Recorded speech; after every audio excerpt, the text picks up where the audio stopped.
La nieve cae sobre el tejado de la posada del Camino Real como había caído durante 15 inviernos consecutivos.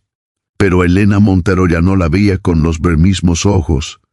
Donde antes observaba milagro, ahora solo contemplaba peso. Peso sobre las vigas, peso sobre los aleros, peso sobre su corazón, que alguna vez latió con alegría en esta casa que fue refugio de viajeros. Eran las 5 de la tarde del 24 de diciembre y la luz dorada del crepúsculo se filtraba tímidamente a través de las ventanas emplomadas, proyectando sombras largas sobre el suelo de madera que nadie había cruzado, excepto ella en más de una década. La posada que alguna vez resonó con risas de huéspedes, llantos de bebés, conversaciones en idiomas extranjeros y el tintinio de copas brindando por la vida. Ahora guardaba un silencio tan profundo que Elena podía escuchar el crepitar de las velas y el susurro de su propia respiración. Tenía 67 años, pero su rostro reflejaba 80. El dolor envejece de formas que el tiempo no puede. Su cabello completamente blanco lo llevaba recogido en un monobre severo, y sus manos que un día amasaron pan para 30 personas, que cambiaron sábanas de camas ajenas, que abrazaron a desconocidos como si fueran familia. Ahora solo sostenían libros de contabilidad antiguos que revisaba sin cesar, como si en esas cifras pudiera encontrar alguna ecuación que devolviera lo perdido. La casa conservaba todos los elementos de una posada, las camas pulcramente hechas en las habitaciones del segundo piso, las cortinas de encaje que Elena lavaba obsesivamente, aunque nadie las viera. La enorme mesa del comedor capaz de sentar a 20 personas, los candelabros de hierro forjado que su esposo Rafael había traído de Toledo. Todo estaba inmaculado, preservado como un museo de una vida que ya no existía, pero las puertas permanecían cerradas. El cartel que decía se rentan habitaciones había sido descolgado hacía 15 años y ahora yacía en el sótano, cubierto de polvo y telarañas. Afuera, el pueblo de San Miguel del Monte preparaba su celebración navideña anual. Elena podía escuchar a lo lejos las campanas de la iglesia llamando a la misa de víspera. Voces infantiles ensayaban villancicos en la plaza. El aroma de castañas asadas y ponche caliente se colaba por las rendijas de las ventanas cerradas. Pero ella había aprendido a bloquear estas intrusiones de alegría. Había perfeccionado el arte de estar presente sin participar, de respirar sin vivir realmente. Un golpe en la puerta la sobresaltó.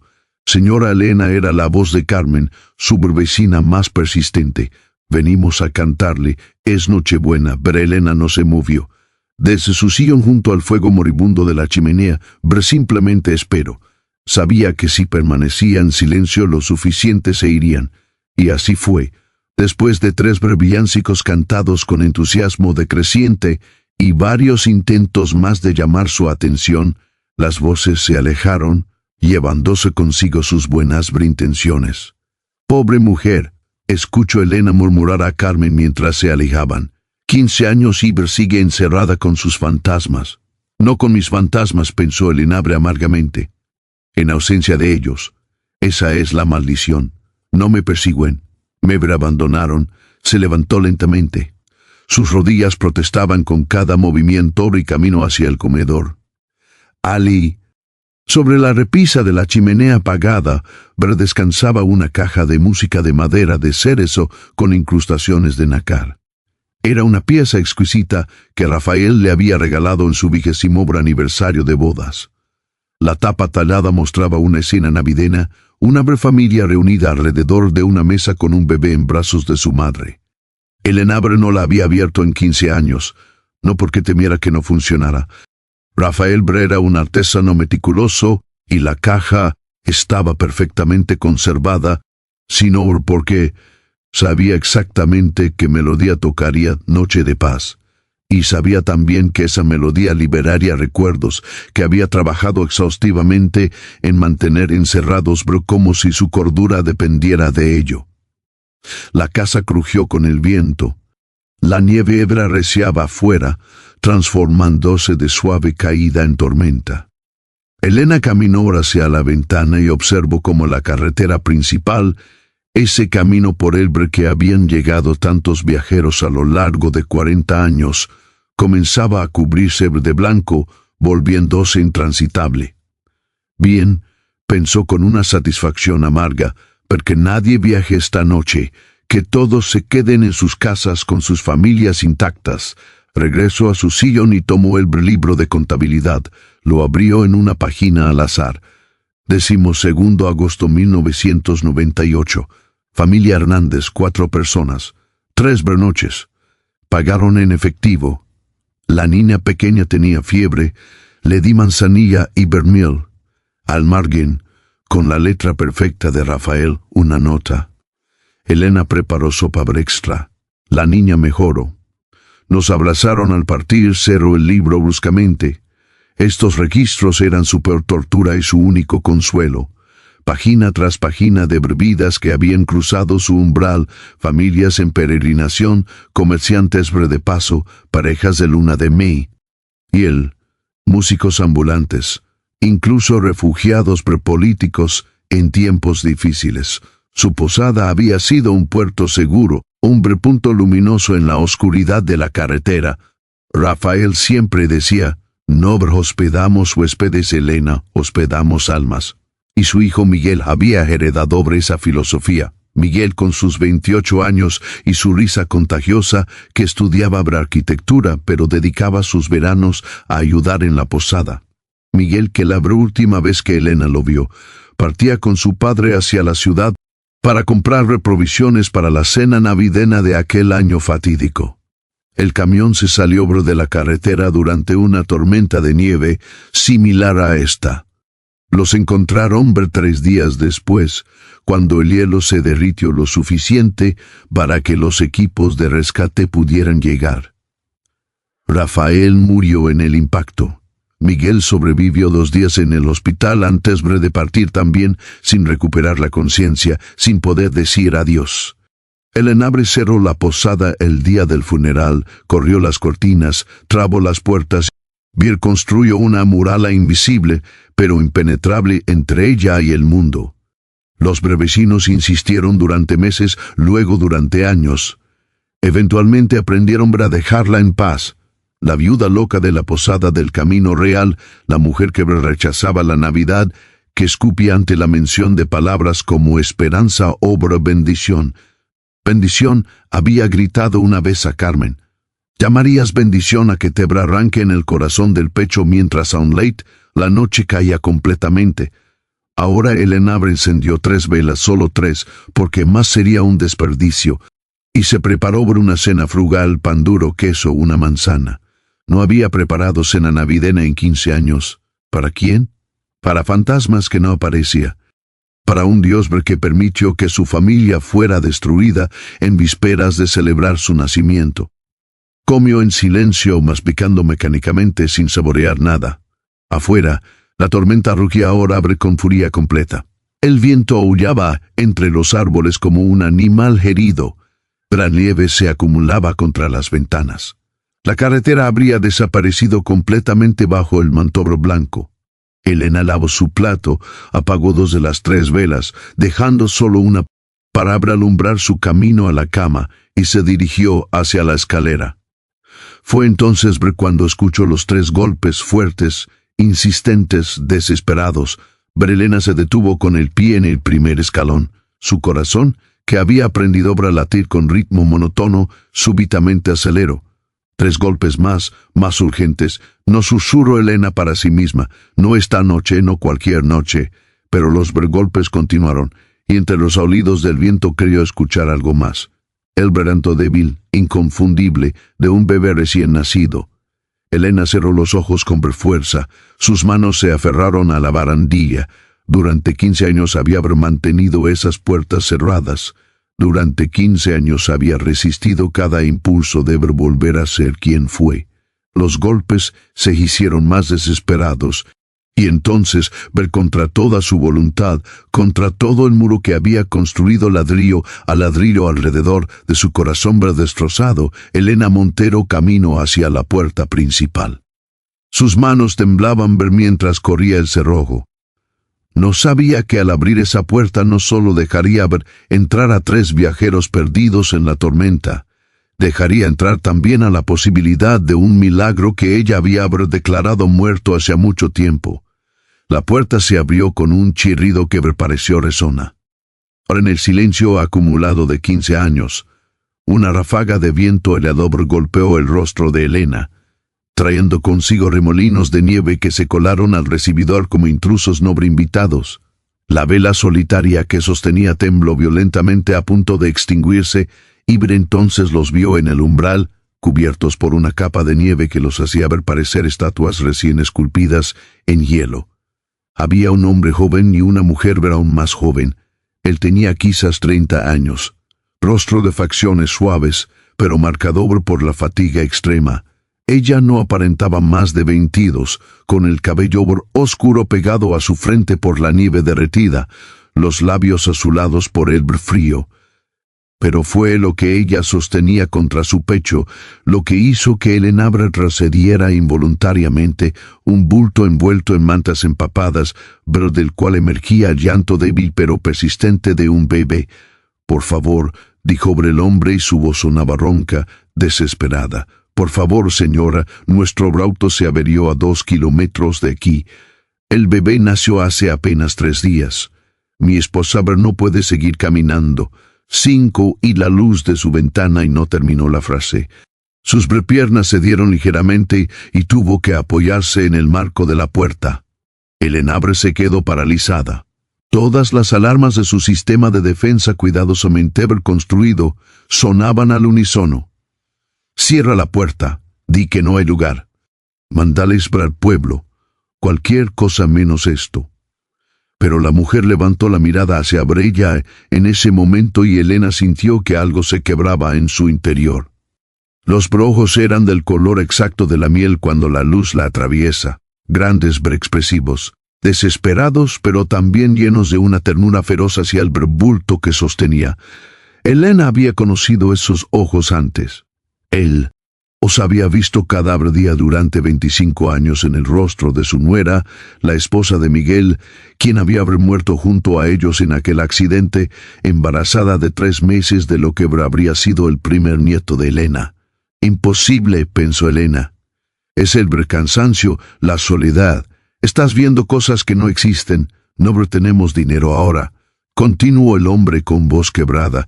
«Pero puedo trabajar, puedo arreglar lo que necesite. Soy carpintero. Puedo». «Entren», dijo Elena, y su propia voz le sonó extraña, como si viniera de muy lejos. «Entren antes de que mueran congelados». No fue compasión lo que la movió, o al menos eso se dijo a sí misma. Fue simple pragmatismo. No podía tener 3 cadáveres congelados en su conciencia, ni siquiera una conciencia tan entumecida como la suya. La pareja cruzó el umbral tambaleándose. Elena cerró la puerta rápidamente, probando el aullido del viento. El silencio súbito fue casi ensordecedor, roto solo por el goteo del agua de nieve derritiéndose y el llanto suave del bebé. «Quítense esas ropas mojadas», ordenó Elena con brusquedad, su tono profesional de antigua posadera emergiendo automáticamente. «Van a enfermarse de pulmonía ustedes», señaló al hombre. Elena seca junto a ver la chimenea del comedor. «Enciéndala tú», se dirigió a la mujer. «Ven conmigo, necesitas cambiarte y ese bebé necesita calor». Se movió casi por instinto, guiada por un conocimiento muscular que creía olvidado. Subió las escaleras, algo que normalmente le costaba trabajo por sus rodillas, con una agilidad sorprendente. La joven madre la siguió lentamente. Cada escalón parecía costarle un esfuerzo monumental. Elena abrió la puerta de la primera habitación del pasillo. Su mano vaciló un momento sobre el pomo. Esta había sido, pero no podía pensar en eso ahora. Empujó la puerta. La habitación estaba exactamente como la había dejado 15 años atrás. La cama matrimonial con su colcha de bretazos, la cómoda con jarra y palangana, el crucifijo en la pared, Las percortinas de algodón blanco, todo limpio, todo preservado, todo absolutamente herbáceo de vida. Siéntate en la cama, indicó Elena. Voy a traer ropa seca y ver mantas limpias. Caminó rápidamente por el pasillo hacia el armario de ropa blanca. Sus manos, que habían temblado al abrir la puerta principal, ahora se movían con eficiencia automática, sacando sábanas, toallas, una bata que alguna vez fue suya.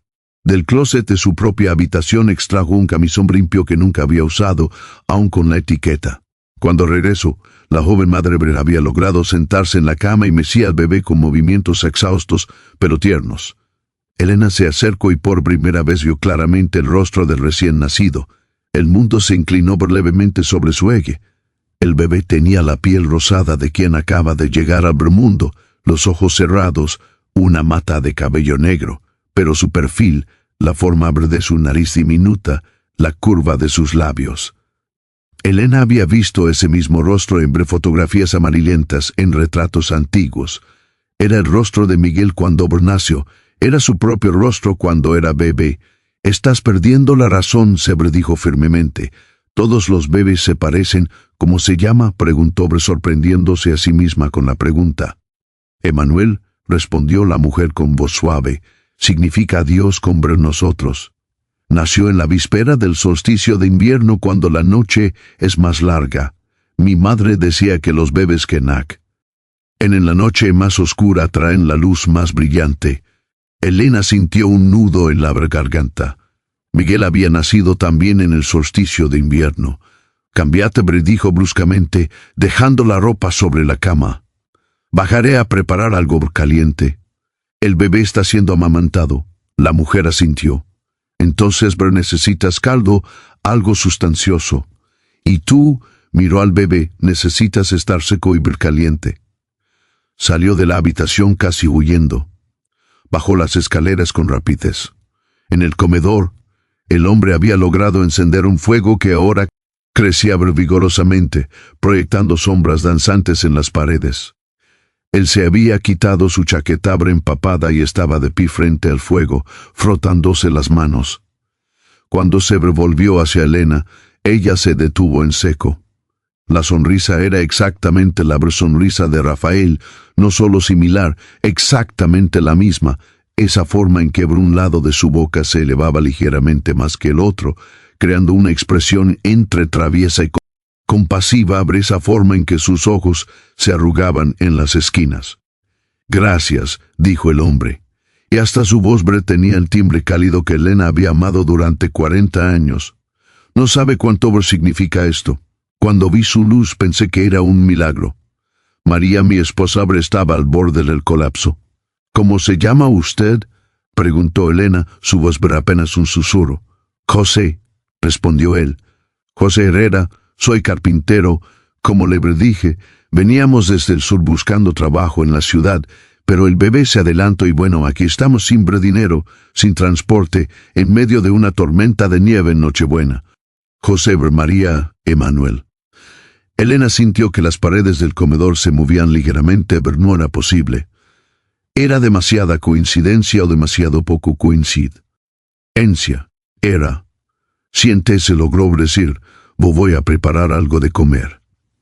Caminó hacia la cocina como autómata, la cocina que no había usado para cocinar para otros en 15 años. Abrió la alacena y encontró para su sorpresa que aún había provisiones. Latas de sopa, pasta seca, arroz. Carmen debía haber estado dejándole comida sin que ella se diera cuenta. Puso agua a hervir, abrió una lata de caldo de pollo. Comenzó a cortar vegetales que encontró en la nevera. Sus manos se movían solas, guiadas por memoria muscular. ¿Cuántas veces había preparado cenas de emergencia para viajeros que llegaban exhaustos, hambrientos, desesperados? Mientras cocinaba, su mirada cayó sobre la repisa donde descansaba la caja de música. Y entonces sucedió sin que nadie la tocara, sin ninguna explicación racional, la tapa de la caja de música se abrió lentamente. Las primeras notas de Noche de Paz comenzaron a sonar cristalinas y perfectas, como si los 15 años de silencio nunca hubieran existido. Elena dejó caer el cuchillo. El sonido metálico contra el suelo de baldos fue tragado por la melodía que ahora llenaba la cocina, el comedor, toda la casa, esa melodía que Rafael le había hecho escuchar la primera vez que se conocieron. Esa melodía que había sonado en su boda, esa melodía que había acompañado cada Navidad de sus 40 años juntos, y con la melodía llegaron las visiones. Al principio pensó que era el vapor del caldo hirviendo, creando ilusiones ópticas, pero no.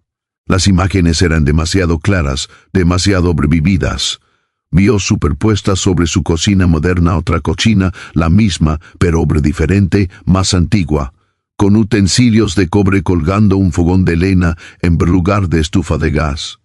Y allí estaba ella, o alguien que era ella, pero también no lo era, más joven, con el cabello negro en lugar de blanco, riendo mientras preparaba masa para pan. A su lado, Rafael, pero también no Rafael, pero una versión más joven, más fantasmal, amasaba junto a ella. La imagen parpadeó y cambió. Ahora veía el comedor lleno de gente.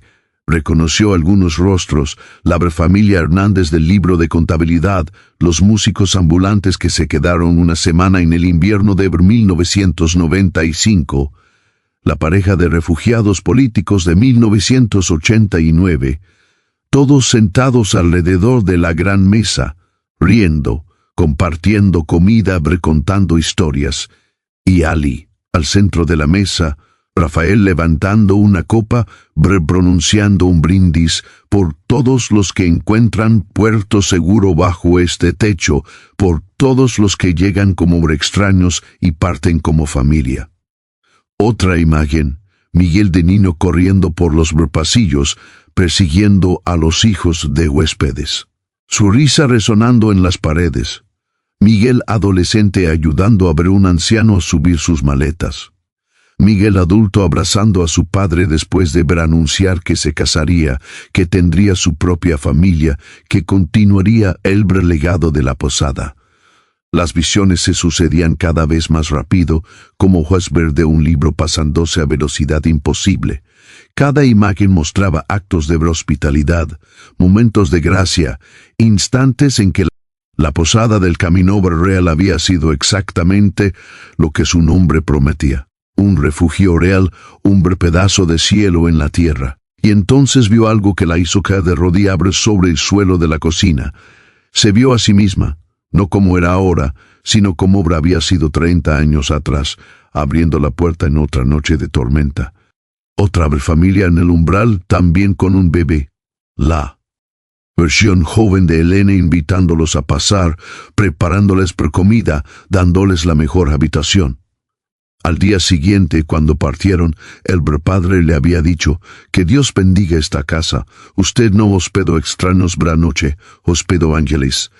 Elena había olvidado ese incidente, lo había enterrado junto con 1000 otros recuerdos preciosos, porque recordar la alegría era más doloroso que abrazar la amargura. La melodía de la caja de música continuaba, pero ahora se mezclaba con otros sonidos. El crepitar del fuego en el comedor, el llanto suave del bebé arriba, las pisadas de José moviéndose por la casa y debajo de todo brezo como un bajo continuo que siempre había estado presente, pero que ella se había negado a escuchar, el latido de algo más grande, el pulso de una historia que se repetía a través del tiempo, de una gracia que nunca dejaba de llamar a puertas cerradas, de un amor que insistía en nacer incluso. En los corazones más congelados, Elena se puso de pie lentamente, limpiándose las lágrimas que no recordaba haber comenzado a llorar. El caldo herviaba intensamente. Lo retiró del fuego, sirviéndolo en tazones que no había usado en 15 años. Cuando volvió al comedor con la bandeja, José estaba añadiendo otro leño al fuego. Se volvió hacia ella y le sonrió. Esa sonrisa de Rafael, y dijo: «¡Qué casa tan hermosa! Puedo sentir que ha sido un lugar lleno de amor». Ha sido, pensó Elena, paso muerto perdido. Pero entonces se escuchó pasos en la escalera y María apareció, ahora vestida con el camisón seco, el bebé Emanuel envuelto en mantas limpias, dormido contra su pecho.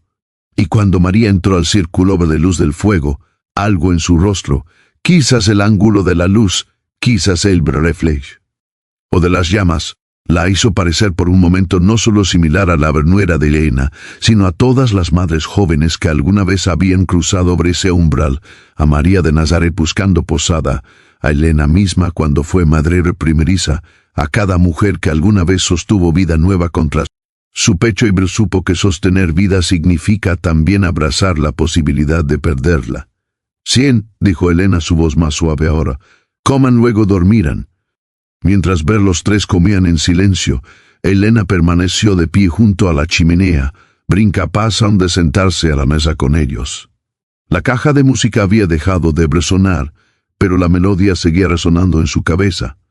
Afuera la tormenta rugía con renovada furia, pero aquí dentro el fuego crepitaba cálidamente. El bebé dormía en paz y algo que Elena había creído muerto para siempre comenzaba a ver removerse dolorosamente en su pecho. No era esperanza, no todavía era algo más pequeño, más frágil. Era la más leve grieta en el muro que había construido alrededor de su corazón. Y a través de esa grieta, algo antiguo y poderoso comenzaba a filtrarse, algo que ella no había permitido sentir en 15 años, algo que se parecía peligrosamente a la vida misma, exigiendo ser vivida una vez más. Después de que José y María subieron a la habitación, él insistiendo en cargar las mantas extras, ella sosteniendo al bebé con esa ternura feroz que solo las madres nuevas poseen, Elena se quedó sentada en su viejo sillón junto al fuego del comedor, mirando las llamas danzar y proyectar sombras en las paredes que conocía de memoria. La casa había recuperado sonidos que había olvidado, el crujir de los escalones bajo pies ajenos, el murmullo de voces en el piso superior, el llanto ocasional del bebé seguido por el suave murmullo tranquilizador de María. Eran sonidos que alguna vez fueron la banda sonora cotidiana de su vida, tan naturales como su propia respiración. Ahora le resultaban extraños y dolorosamente familiares a la vez, como escuchar tu propio nombre después de años de silencio. El reloj de pared marcó la medianoche con su campanada grave. Navidad. Oficialmente era Navidad. Elena cerró los ojos intentando invocar el entumecimiento protector que la había sostenido durante 15 años, pero no llegaba. En su lugar, las imágenes que había visto en la cocina, esas visiones imposibles cuando la caja de música se abrió sola, seguían reproduciéndose detrás de sus párpados como un carrusel implacable. Y entonces comenzó algo aún más extraño. Los recuerdos dejaron de ser simples imágenes. Se volvieron inmersivos, envolventes. Elena ya no estaba simplemente recordando, estaba allí. Se encontró de pie en su propia cocina, pero era una cocina de 30 años atrás. El calendario en la pared decía diciembre de 1995. Ella podía sentir el calor del fogón de Elena contra su piel. Podía oler el pan horneándose. Podía escuchar el bullicio de voces entre el comedor. Rafael entró a la cocina. Rafael joven, fuerte, con ese cabello negro que apenas comenzaba a encanecer en las sienes y la abrazó por detrás mientras ella cortaba vegetales. «Tenemos casa llena esta noche», dijo él contra su oído. «2 familias, una pareja de ancianos y esos 3 estudiantes que van camino a la universidad. ¿Alcanzará la cena?» «Siempre alcanza», respondió la Elena del pasado, y su propia voz le sonó tan joven, tan llena de confianza. «Multiplicaremos los panes y los peces si es necesario». Rafael rió esa risa profunda que ella había extrañado cada día durante 15 años. «Eres tú quien hace los milagros en esta casa, mi amor. Yo solo arreglo las camas y cobro las cuentas. Tú conviertes a los extraños en familia». Elena quiso gritar, quiso extender la mano y tocar a Rafael, aferrarse a él, advertirle que no saliera a comprar provisiones ese día de diciembre de hace 15 años. Pero no podía moverse, no podía hablar, solo podía observar como testigo invisible de su propia vida pasada. La escena cambió como si alguien pasara las páginas de un libro. Ahora estaba en el comedor, la gran mesa extendida al máximo de su capacidad, rebosante de comida y rodeada de rostros. Reconoció a algunos de los huéspedes de aquella noche. La familia Rodríguez con sus 3 niños, el matrimonio de ancianos que viajaban a visitar a su hija enferma, los estudiantes universitarios llenos de sueños y nerviosismo ante el futuro. Y Ali, al centro de la mesa, Miguel, su hijo, su hermoso hijo con 23 años, el cabello revuelto, los ojos brillantes de alegría, levantando su copa en un brindis, por esta posada que es más que ver una posada. Por Rafael y Elena, que nos enseñan que la familia no es solo sangre, sino pan compartido y puertas abiertas. Todos brindaron. La mesa estalló en risas y conversaciones superpuestas. Elena del presente quiso memorizar cada detalle, la forma en que la luz de las velas se reflejaba en los ojos de Miguel, la arruga de alegría en la frente de Rafael, el sonido de los niños Rodríguez riendo por alguna travesura debajo de la mesa. Esto, pensó Elena, esto era lo que éramos, esto era lo que reconstruimos. Pero la visión no se detuvo Ali. Las escenas comienzan. Ron a sucederse cada vez más rápido, como si una fuerza invisible insistiera en mostrarle algo más, algo que ella había olvidado o elegido no ver. Vio una noche de tormenta. No estaba tormenta, sino otra, años atrás, cuando una pareja de recién casados llegó con su auto averiado. No tenían dinero para pagar. Rafael les dio la mejor habitación y les dijo, «Pagüenos con una historia de su boda, eso vale más que el oro». Vio una mañana en que una madre soltera con 2 niños pequeños se había quedado sin recursos a medio camino de su viaje. Elena no solo les dio alojamiento gratuito durante una semana, sino que cosió ropa nueva para ver los niños y llenó su auto de provisiones cuando partieron. Vio a Miguel de adolescente sentado junto a la cama de un anciano enfermo que viajaba solo leyéndole en voz alta cuando el hombre no podía dormir por el dolor. Nadie debería morir solo en un camino, había dicho Miguel, y nadie morirá solo mientras esta posada exista. Vio docenas, cientos de pequeños actos de gracia, mantas extra entregadas sin ser pedidas, comidas preparadas para quienes no podían pagar, abrazos dados a desconocidos que partían como amigos, lágrimas secadas, miedos calmados, esperanzas restauradas. Y en cada escena, Elena se veía a sí misma, joven de mediana edad, envejeciendo gradualmente, siempre con las manos ocupadas, siempre con el corazón abierto, siempre creyendo que cada persona que cruzaba su umbral era portadora de algo sagrado. Cuando dejé de creer eso, se preguntó, ¿en qué momento exacto morí por dentro? La respuesta vino en la siguiente visión. Se vio a sí misma en el hospital 15 años atrás de pie junto a la cama donde Miguel yacía conectado a máquinas, su rostro cubierto de moretones, su respiración asistida por tubos. Rafael ya estaba muerto. Miguel moriría en horas y ella estaba completamente sola, más sola de lo que había estado en toda su vida. Una enfermera se acercó, le tocó el hombro gentilmente. «Señora Montero, ¿hay alguien a quien podamos llamar familia, amigos?» Y el enabre del pasado había respondido con voz hueca, «No tengo a nadie, solo los tenía a ellos». Pero eso no era verdad. La visión se expandió, mostrándole lo que no había visto en aquel momento, porque estaba demasiado sumergida en su dolor. En la sala de espera del hospital había docenas de personas. Reconoció sus rostros ahora, huéspedes pasados, vecinos, gente del pueblo. La familia Hernández había conducido 8 horas al enterarse del accidente. Los estudiantes universitarios, ahora graduados y con trabajos, habían dejado sus celebraciones navideñas para estar allí. Carmen y otras vecinas se turnaban trayendo comida, ofreciendo oraciones, pero simplemente estando presentes. Pero Elena había rechazado cada gesto. Había cerrado su corazón tan herméticamente que ni siquiera vio las manos extendidas hacia ella. «No tengo a nadie», había dicho, cuando en realidad había tenido a muchos. Había tenido a todos los que alguna vez tocaron su vida. Había tenido a una comunidad entera esperando ser su familia extendida. Pero ella eligió la soledad, eligió la amargura, eligió construir un mausoleo de su vida en lugar de un memorial viviente. La visión cambió una vez más. Ahora se veía a sí misma a través de los años posteriores al accidente.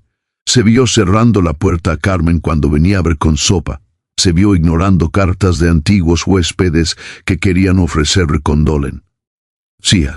Se vio rechazando invitaciones a cenas navideñas, a misas para simples paseos. Se vio vaciando sistemáticamente su vida de todo lo que la hacía humana. Conexión, risa, propósito, amor, y en cada escena de rechazo notó algo que nunca había visto antes, el dolor en los rostros de quienes intentaban alcanzarla. Carmen llorando en silencio al alejarse, un antiguo huésped dejando flores en su puerta que Elena tiraría a la basura sin mirarlas. Miguel, hijo, no era imposible. Miguel había muerto, pero alguien que se parecía a Miguel, joven y lleno de vida, pasando frente a su casa y mirando las ventanas cerradas con tristeza, las visiones comenzaron a mezclarse, a superponerse. Vio a María y Virjose arriba en la habitación, durmiendo con Emmanuel entre ellos. Pero superpuesta sobre esa imagen, vio a la Sagrada Familia en un establo en Belén, también rechazados por posaderos, también encontrando refugio en el último momento. Vio a su propia familia, Rafael, Miguel, ella misma, cuando eran jóvenes y llenos de sueños. Vio a todas las familias que alguna vez hospedó un río interminable de humanidad, buscando refugio, buscando hogar, buscando ser vistos y recibidos. Y entonces comprendió, no había sido coincidencia que José, María y Emmanuel llegaran esta noche. No era coincidencia que tuvieran esos nombres, esos rostros que le recordaban a sus propios amados perdidos. No era coincidencia que la caja de música se abriera sola, liberando recuerdos que había mantenido encerrados. Esto era una prueba o una ofrenda o ambas cosas a la vez. La pregunta que se le planteaba no era, ¿por qué me fue arrebatado todo lo que amaba? La pregunta era, ¿puedes amar de nuevo sabiendo que todo lo que amas puede ser arrebatado? ¿Puedes abrir tu corazón sabiendo que abrirlo significa exponerte al dolor? Puedes servir sin la garantía de que tu servicio será recompensado. Puedes creer que el amor vale la pena incluso cuando el amor termina en pérdida. Elena despertó sobresaltada en su sillón. La luz gris del amanecer se filtraba por las ventanas. El fuego se había reducido a brasas. Su cuello estaba rígido por haber dormido en mala posición, pero no había estado dormida, o al menos no de la forma normal. Las visiones habían sido demasiado vividas, demasiado reales para ser simples sueños. Se puso de pie lentamente, sus huesos protestando. La tormenta había amainado durante la noche. A través de las ventanas podía ver que todo el mundo exterior estaba cubierto de nieve pristina, brillante bajo la luz temprana del sol. La carretera había desaparecido completamente bajo el manto blanco. Escuchó movimiento en el piso superior, pasos suaves, el murmullo de voces. Emmanuel llorando brevemente antes de ser consolado. Elena caminó hacia la cocina. Preparó café por primera vez en años. No té amargo que había sido su única compañía, sino café rico y aromático. Encontró huevos en la nevera, pan fresco que Carmen debía haber dejado, mantequilla. Comenzó a preparar el desayuno. Sus manos se movían con la eficiencia de años de práctica, pero su mente estaba en otro lugar. Estaba reviviendo cada visión, cada recuerdo, por cada momento de gracia que había experimentado durante la noche. Una pregunta resonaba en su mente insistente. ¿Quiénes son realmente estos visitantes? ¿Eran simplemente una pareja joven con su bebé, atrapados por las circunstancias en una noche de tormenta, o eran algo más, ángeles enviados a probarla, espíritus de sus seres queridos manifestados para enseñarle algo, una proyección de sus propios anhelos más profundos tomando forma física? La respuesta, comprendió Elena mientras batía huevos en un tazón, era que no importaba. Lo que importaba era cómo ella respondía. Lo que importaba era la elección que haría en este nuevo día. Podía dejar que se fueran cuando la tormenta pasara completamente, cerrar la puerta de nuevo, volver a su existencia de fantasma viviente, pero nadie la culparía. Había cumplido con el mínimo requerido de decencia humana al darles refugio por una noche, o podía hacer algo mucho más aterrador.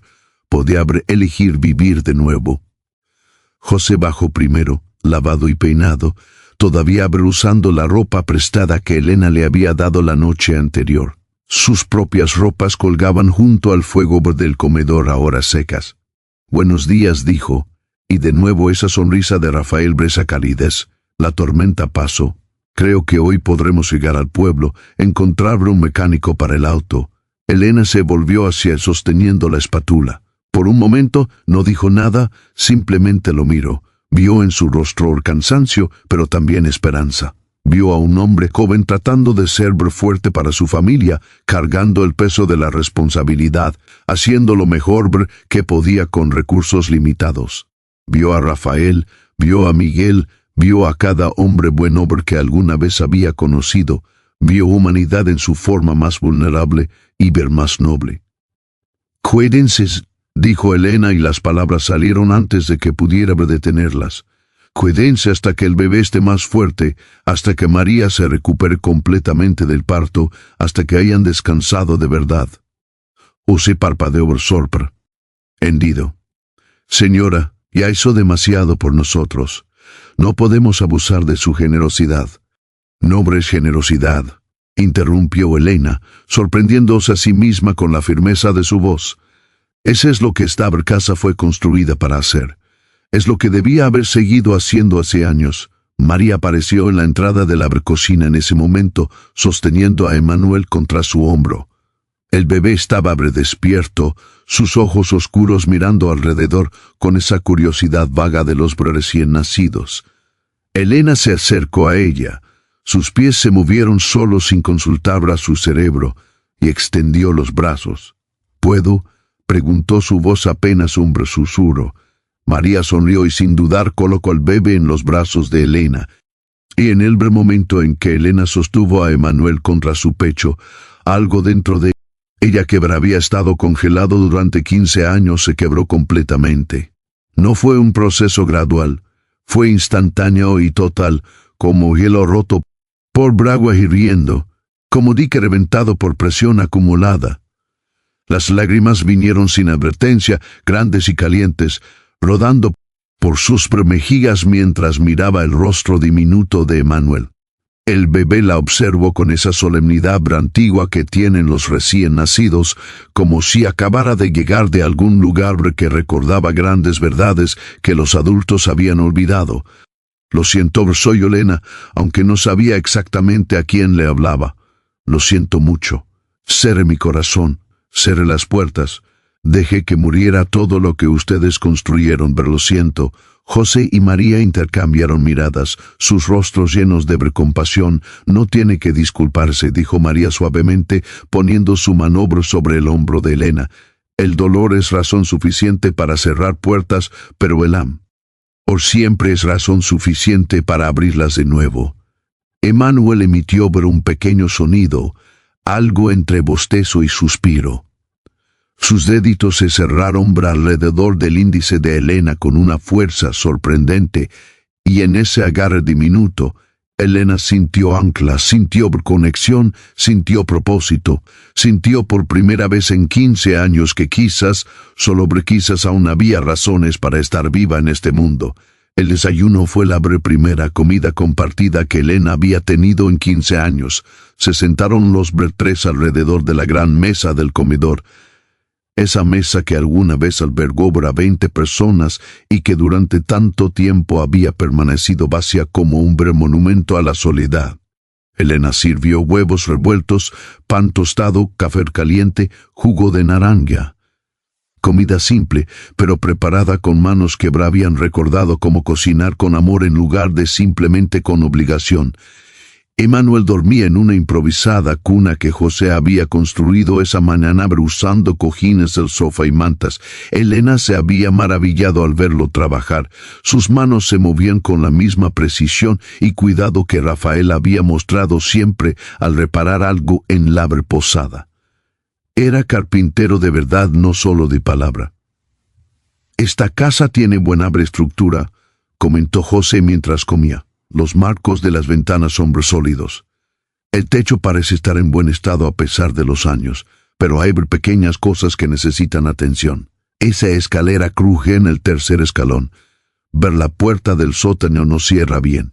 Si me permite, mientras estemos aquí, podría arreglar esas cosas como pago por su hospitalidad. Elena negó con la cabeza.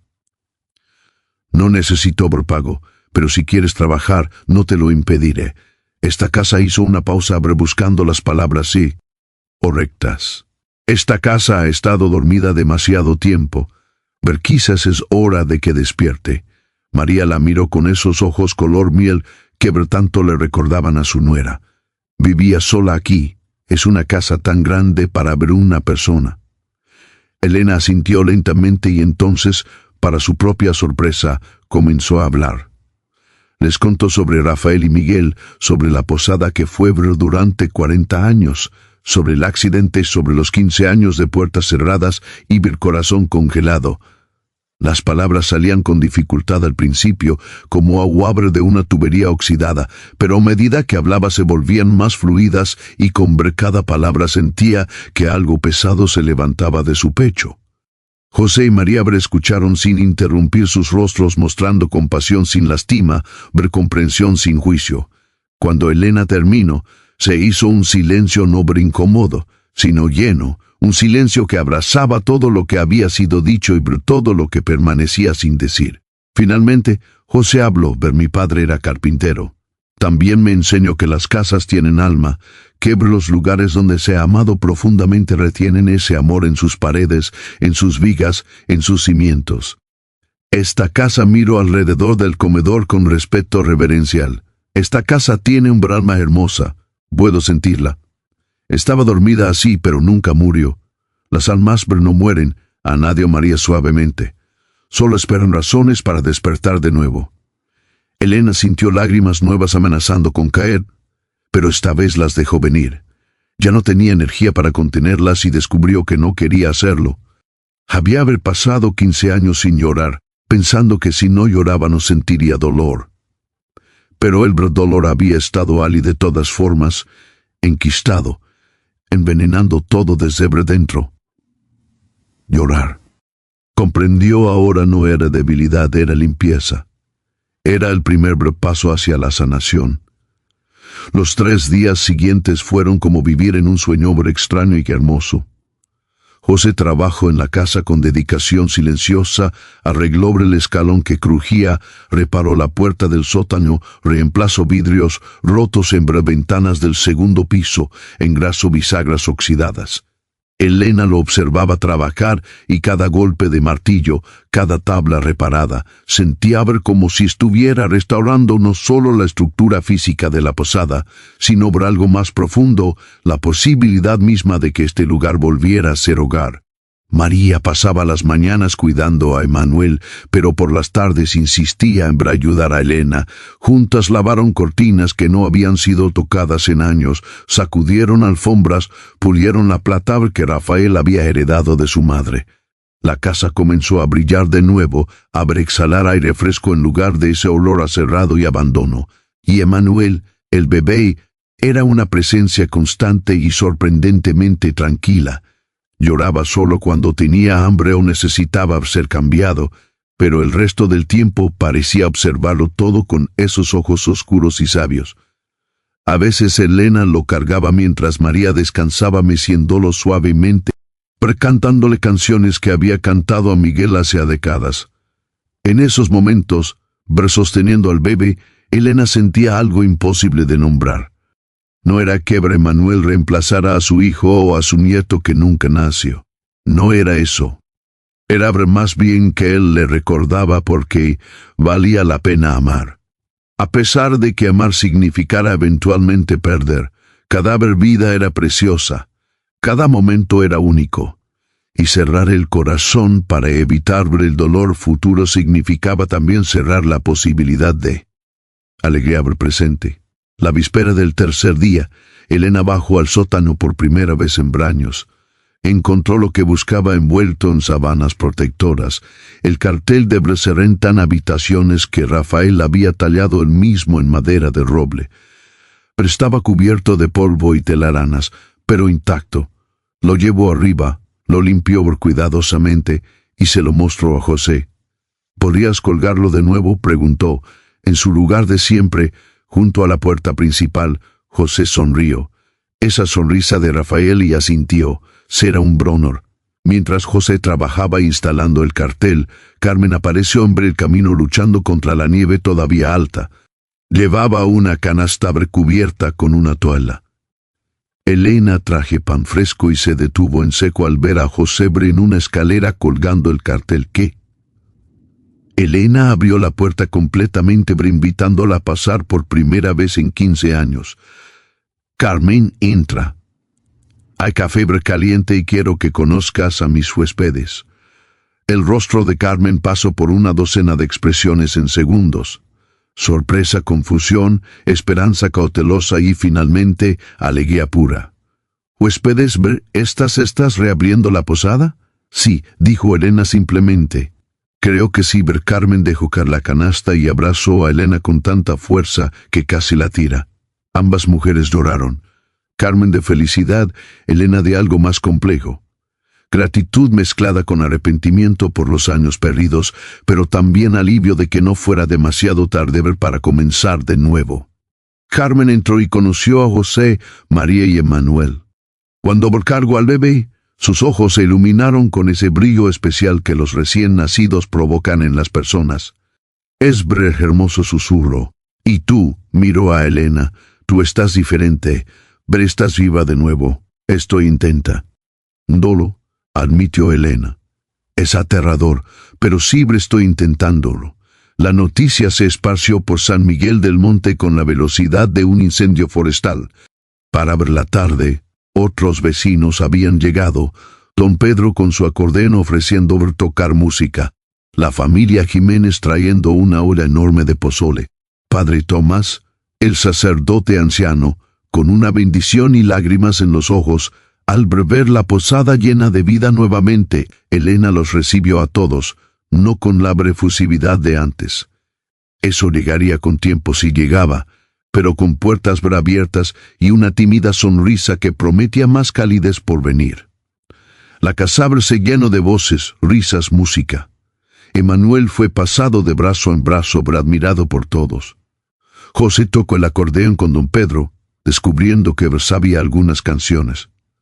María enseñó a las mujeres una receta de su pueblo natal y Elena, en medio de todo ese bullicio, se sintió abrumada pero también feliz, una felicidad frágil, temerosa pero real, como un músculo atrofiado comenzando a recordar cómo moverse. Esa noche, después de que los vecinos se fueran, cuando la casa volvió a quedar en silencio, Elena subió a la habitación donde José, María y Emmanuel dormían. Tocó suavemente la puerta. María abrió con Emmanuel dormido contra su hombro. —¿Pasa algo, Elena? —Necesito preguntarles algo —dijo Elena en voz baja. —sobre quiénes son realmente María y José. Intercambiaron una mirada. José se acercó poniéndose de pie junto a su esposa. —Somos exactamente lo que parecemos —dijo José—. Una familia joven viajando, atrapada por una tormenta, bendecida con su hospitalidad. Pero también, a Nadio María, somos lo que ustedes necesitaban que fuéramos: un espejo, una prueba, una oportunidad. Brice. Lena asintió lentamente. No era la respuesta clara que parte de ella quería, pero era la respuesta verdadera y era suficiente. Mañana deben seguir su camino, ¿verdad? Sí, confirmó José. El auto está reparado. El bebé está fuerte. María se verá recuperado y usted sonrió con calidez. Usted ya no necesita que nos quedemos. ¿Volverán? Preguntó Elena y se sorprendió del anhelo en su propia voz. Quizás, respondió María, o quizás otros vendrán. Familias que necesitan ver refugio, viajeros que necesitan hogar, almas perdidas que necesitan ser vistas. Esa es la vocación de esta casa, no ser puerto seguro. Elena sintió lágrimas calientes en sus mejillas. Tengo miedo, admitió, miedo de volver a amar. Miedo de perder de nuevo. María cambió a Emanuel de hombro y con su mano libre tomó la mano de Elena. El amor siempre termina en pérdida, dijo con gentileza, pero eso no significa que no valga la pena. Significa que vale aún más la pena. Cada momento de amor es un acto de valentía. Cada puerta abierta es un acto de fe. José Anadio, su esposo y su hijo no construyeron esta posada para que fuera un museo. La construyeron para que fuera un río siempre fluyendo, siempre recibiendo gente nueva, siempre dando. Usted honraba su memoria no preservando el pasado, sino continuando su obra. Elena no pudo hablar, solo asintió apretando la mano de María. Finalmente logró decir: gracias por venir, por quedarse, por despertarme. Gracias a usted, respondió María, por abrir la puerta. Esa fue la parte difícil. El resto vendrá naturalmente. El amanecer del cuarto día llegó claro y brillante. Elena se despertó temprano. Había dormido en su propia cama por primera vez en años, en lugar de quedarse dormida en el sillón, y bajó a preparar el desayuno final para sus huéspedes. Pero cuando llegó a la cocina, encontró que José ya había puesto café a hacer y María estaba empacando sus pocas pertenencias. Pensamos partir temprano, explicó José, mientras las carreteras están despejadas y antes de que llegue más nieve. Elena sintió luchando contra el nudo en su garganta. Preparó huevos, tostadas, fruta. Comieron juntos una última vez en un silencio cómodo, lleno de todo lo que habían compartido en esos pocos días, que se sentían como toda una vida. Cuando terminaron, José cargó su pequeña maleta y María envolvió a Emanuel en todas las mantas que Elena insistió que se llevaran. No podemos aceptar tanto, protestó María. Si pueden, insistió Elena. Esta casa tiene mantas suficientes para 100 bebés y ustedes las necesitan más que yo. En la puerta se abrazaron. Elena cargó a Emanuel una última vez, memorizando su peso, su olor a leche y talco, el modo en que sus deditos se cerraban alrededor de su dedo. Bendito seas, pequeño susurro, tú me salvaste la vida sin siquiera saberlo. Devolvió bebé a María, quien tenía lágrimas en los ojos. No olvide esto, dijo María. El amor nunca se desperdicia. Cada acto de amor cambia el mundo. Aunque no podamos ver cómo usted amó a su familia profundamente, amó a cada huésped que pasó por estas puertas. Ese amor no murió con ellos. Vive en cada vida que tocaron, en cada acto de bondad que inspiraron, en cada persona que aprendió de su ejemplo. José tomó ambas manos de Elena entre las suyas. Esta casa brillará de nuevo, dijo, y cuando otros viajeros vean su luz en la oscuridad, sabrán que han encontrado refugio, igual que nosotros supimos. Se va a alejar. Lentamente, caminando por el sendero que José había limpiado de nieve, Elena los observó desde la puerta, una mano levantada en despedida. Cuando llegaron al camino principal, María se volvió una última vez y agitó la mano. José hizo lo mismo y por un momento, solo un momento, la luz del sol los envolvió de tal manera que parecieron brillar, volverse translúcidos, casi irreales. Elena parpadeó y cuando abrió los ojos habían desaparecido. Solo se habían ido por la carretera. Habían desaparecido completamente, sin dejar huellas en la nieve recién caída. Elena bajó corriendo los escalones del porche sin importarle el frío. Llegó hasta donde los había visto por última vez. La nieve estaba perfectamente intacta, como si nadie hubiera caminado por allí. Se arrodilló en la nieve, tocándola con manos temblorosas. Habían sido reales. Había imaginado todo, pero entonces sintió peso en su bolsillo del delantal, metió la mano y sacó algo que definitivamente no había estado allí antes, una pequeña figura tallada en madera de olivo. Era exquisita. Una familia de 3, padre, madre y bebé, abrazados en la base, talladas en letras diminutas, 2 palabras: amor persevera. El trabajo era perfecto, profesional, imposible de hacer en solo 3 días. Elena cerró los dedos alrededor de la figura y se puso de pie lentamente. Real o no real, ángeles o humanos, milagro o coincidencia, al final no importaba. Lo que importaba era que había abierto la puerta. Había elegido amar de nuevo, había decidido vivir. Y esa elección comprendió ahora de pie en la nieve, mientras el sol de Navidad brillaba sobre el mundo renovado. Era el verdadero milagro, no el que una familia misteriosa hubiera llegado, y no que ella había tenido el valor de recibirlos, el valor de dejar que su corazón congelado comenzara a derretirse. Valor de creer que después de 15 años de invierno podía haber primavera de nuevo. Los meses que siguieron trajeron cambios lentos pero constantes. Elena no reabrió la posada completamente de inmediato. Era demasiado para manejar sola y su cuerpo de 67 años no tenía la resistencia de antes, pero comenzó por pequeño. Aceptó huéspedes ocasionales, una pareja de ancianos que viajaban por el país, un estudiante que necesitaba lugar tranquilo para escribir su tesis, una familia que se había quedado sin gasolina en la carretera. Carmen y otras vecinas ayudaban con la limpieza y la cocina. José, el José humano que conocía, no el visitante misterioso, hombre carpintero del pueblo, comenzó a hacer reparaciones mayores a cambio de alojamiento para su hermano que visitaba ocasionalmente. El padre Tomás instituyó una tradición. El primer domingo de cada mes, la comunidad se reunía en la posada para una comida compartida, pero todos traían algo. La gran mesa volvía a estar llena de rostros, risas, historias. Y Elena poco a poco aprendió a vivir de nuevo. No era fácil. Había días en que el dolor de la pérdida la golpeaba con fuerza renovada, dejándola sin aliento. Había noches en que se despertaba llorando, alcanzando a través de la oscuridad hacia esposos e hijos que nunca volverían.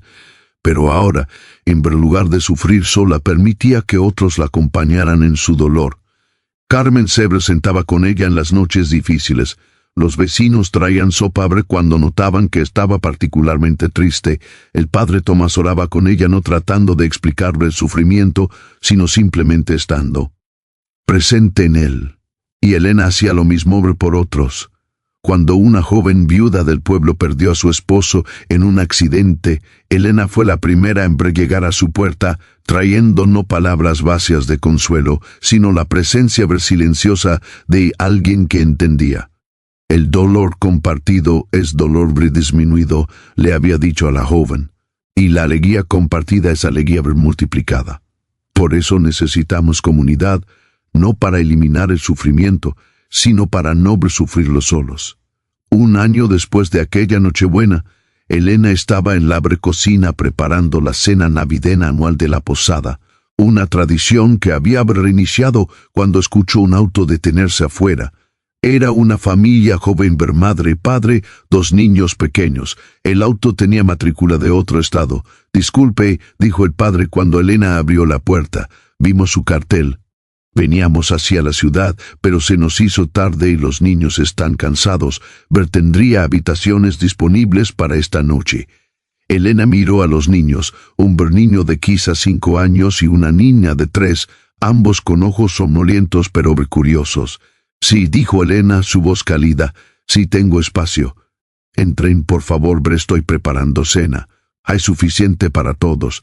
La familia entró agradecida, rellenando el recibidor con risas infantiles y el bullicio de maletas siendo arrastradas. Elena cerró la puerta contra el frío de la noche y sonró. La posada estaba viva de nuevo, no de la misma manera que antes. Nunca sería igual y eso estaba bien, pero viva de una nueva manera, más sabia, más compasiva, más consciente de lo preciosa y frágil que es cada conexión humana. Tocó el bolsillo de su delantal, donde llevaba siempre la pequeña figura tallada de la familia. La llevaba como recordatorio, como talismán, como promesa. Amor persevera. Sí, pensó Elena. A pesar del dolor, a pesar de la pérdida, a pesar de todo, el amor persevera y mientras hubiera aliento en su cuerpo, mientras hubiera vida en esta vieja casa, sus puertas permanecerían abiertas, porque algunos lugares están destinados a ser refugio, Para algunos corazones están destinados a dar acogida y algunas almas están destinadas a ver aprender una y otra vez que cerrar. El corazón por miedo al dolor significa también cerrar la puerta a todo milagro. Y los milagros, como Elena había redescubierto una Nochebuena nevada, tienen la persistente costumbre de ver llegar disfrazados como familias perdidas en tormentas, como bebés que no lloran, como visitantes misteriosos que nos enseñan verdades que siempre supimos, pero olvidamos.